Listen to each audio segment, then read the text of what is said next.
बहुत बहुत शुक्रिया दादा जुड़ने के लिए और इस खबर पर विस्तार से चर्चा करने के लिए। और अब हम अगली खबर के लिए रुख कर रहे हैं कर्नाटक का। अन्न भाग्य योजना पर कर्नाटक की सिद्धारमैया सरकार ने अब मुफ्त चावल देने के बजाय बीपीएल परिवारों को 5 किलो अतिरिक्त चावल के बदले पैसा देने का फैसला किया है।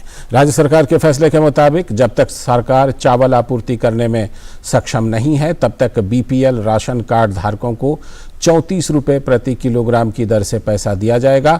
गौरतलब है कि कांग्रेस ने विधानसभा चुनाव के दौरान लोगों को अपनी 5 गारंटी के तहत 10 किलो चावल देने का वादा किया था।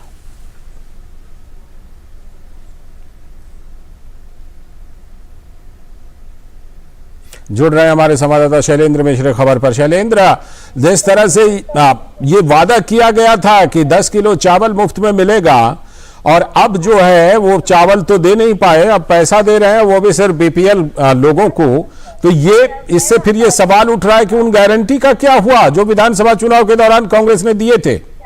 ये देखिए जब से 5 गारंटी की बात की थी कांग्रेस पार्टी ने और उसके बाद ही हमने देखा कि बीजेपी इस बात को लेकर सवाल उठा रही थी कि क्या कांग्रेस उसे पूरा कर पाएगी या फिर कई शर्तें रखेगी। हमने देखा कि उन गारंटी को पूरा करने में कई शर्तों की बात आई, तब बीजेपी ने सवाल उठाया। और अब जब 10 किलो चावल यानी 5 किलो अतिरिक्त जो चावल है वो न देकर कहा जा रहा है कि उसकी जगह पैसा दिया जाएगा क्योंकि चावल उपलब्ध नहीं है। ऐसे में सवाल उठता है कि ऐसी गारंटी क्यों दी गई जिसको पूरा करने में कांग्रेस की सरकार सक्षम नहीं है। तो क्या सिर्फ लुभाने के लिए, जनता को लुभाने के लिए इस तरह के वादे किए गए कि गारंटी दे दी जाए। और यही बात बीजेपी लगातार कहती रही कि कांग्रेस पार्टी दरअसल जो वादे करती है, जो चुनावी वादे करती है वो जनता को लुभाने के लिए, लेकिन उन वादों को सत्ता में आने के बाद पूरा नहीं करती या फिर आधा अधूरा पूरा करती है। तो अब जब ये कहा गया है कि उसकी जगह पैसा दिया जाएगा तो निश्चित तौर पर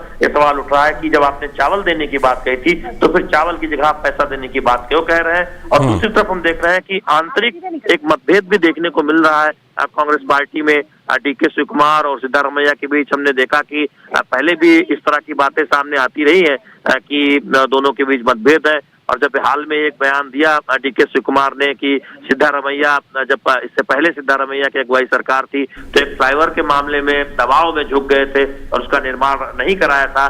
तो दरअसल वो ये दिखाता है कि आंतरिक जो गुटबाजी है वो भी कांग्रेस पार्टी में कर्नाटक में दिख रही है और साथ ही साथ 5 गारंटी सही तरीके से कांग्रेस पार्टी लागू नहीं कर पा रही जी। और जहां तक इन चावलों का सवाल है, उस समय बिल्कुल ये कहा जा सकता है कि जब सरकार ने ये वादा किया कि वो चावल मुफ्त में देगी, उस समय उन्होंने बिल्कुल आकलन नहीं किया कि ये चावल कहां से आएंगे और अब वो कहीं ना कहीं दूसरों के ऊपर ये आरोप डालने का काम कर रही है। शैलेंद्र, तो बिल्कुल निश्चित तौर पर कि जब आप कोई वादा करते हैं तो आप आकलन करते हैं कि इसकी उपलब्धता कैसे होगी, कैसे इसकी आपूर्ति की जाएगी, इसमें क्या चुनौतियां आएंगी।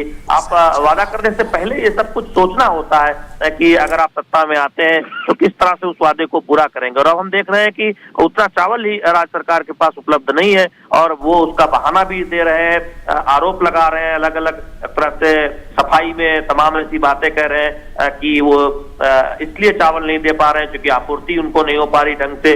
तो निश्चित तौर पर सवाल उठता है कि आप ने एक वादा किया तो उस वादे को सोच समझ के करना चाहिए था कि क्या आप उस राज्य सरकार उसके लिए सक्षम है या फिर राज्य सरकार सक्षम नहीं है। तो निश्चित तौर पर बीजेपी ये सवाल उठाती रही है कि देखिए कांग्रेस पार्टी का यह रवैया रहा है कि जनता को लुभाने के लिए चुनाव के दौरान ऐसे वादे किया जाए जो सत्ता में आने के बाद संभव उस पर तमाम सवाल उठ सकते हैं कि वो संभव हो सकता है उन वादों को पूरा करना या नहीं। और कांग्रेस पार्टी ऐसा करती रही है। तो इस मुद्दे पर भी देखिए बीजेपी को एक बहाना मिला है कांग्रेस पार्टी पर सवाल उठाने। बिल्कुल, मैं आपके पास एक बार फिर से लौटूंगा, आप हमारे साथ बने रहिएगा। इसी बीच कर्नाटक से एक और खबर है, उस खबर को हम दिखा देते हैं, उसके बाद फिर आपके पास लौटता हूं। शैलेंद्र, कर्नाटक के उप मुख्यमंत्री डीके शिव कुमार की एक टिप्पणी ने राज्य की कांग्रेस सरकार के अंदर की गुटबाजी को एक बार फिर से सामने ला दिया है।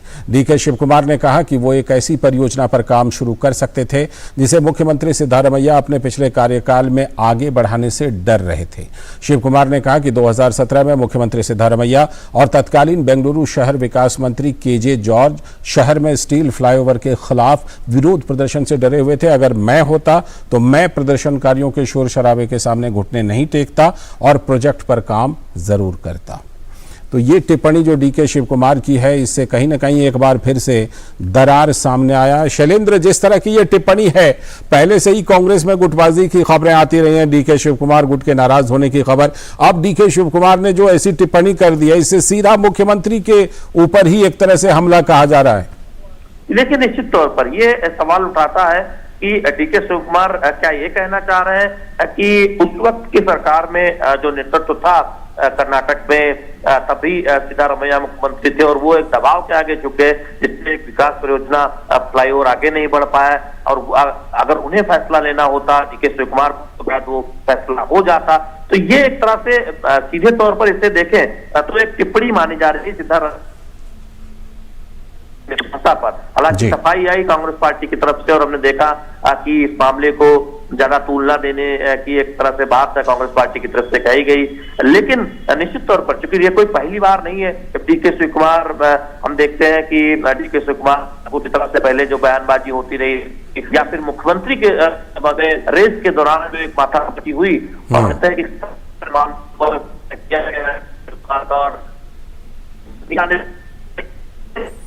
जी शैलेंद्र में होगा कर्नाटक का, और तब हमने सिद्धारमैया किया था। तो में ये दिखाता है कि अभी भी सब कुछ ठीक नहीं है, एक आंतरिक बदलता है डीके से। ठीक, बहुत बहुत शुक्रिया शैलेंद्र जुड़ने के लिए इस खबर पर और जानकारी देने के लिए। तो जाहिर सी बात है कि एक बार फिर से कहीं ना कहीं इस बयान के माध्यम से ये माना जा रहा है कि मुख्यमंत्री सिद्धारमैया पर डीके शिव कुमार ने हमला किया है। फिलहाल खबर पर नजर में इतना ही, लेकिन डीडी न्यूज़ पर खबरों और कार्यक्रमों का सिलसिला लगातार जारी। हमें दीजिए अनुमति, नमस्कार।